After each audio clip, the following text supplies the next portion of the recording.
True value of a woman is not found in her figure, whether she's tall, whether she's short, fat, or thinner. It's not found in her swag, in her handbag, or the mirror, not even in the glamour or the glitter. The value is within her, and her mind is like the flowers you present her, so beautifully astounding in the center.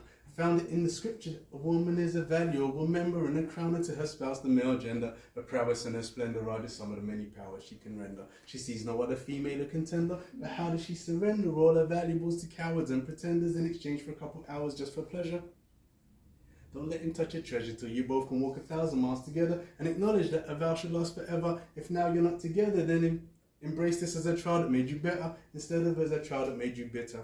So smile and remember every day to help a child with this agenda, before they all go wild over that mister that wowed them with charisma, instead of them empowering the sister, and be godly proud to say you're now a winner.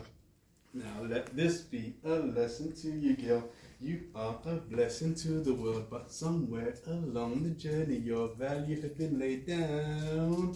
You need to start your life anew and give your future a brighter view. Find the queen that lives inside of you and tell her to fix her crown. Now the whole purpose of the child that Jehovah sent to lend you, to raise them up the way they should go and represent you.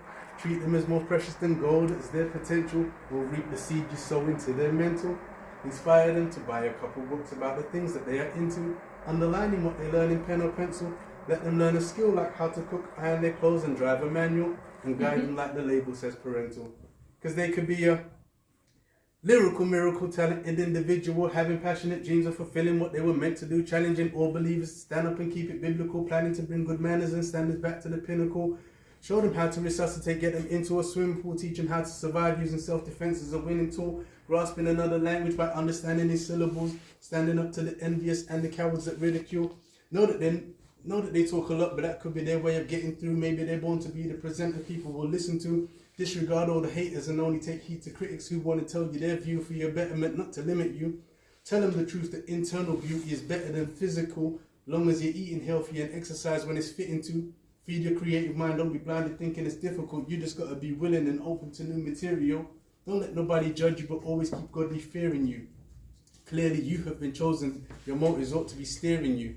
Therein you ought to lead by example so they can mimic you. This is true of your nieces, your nephews, and your godchildren too. Wow.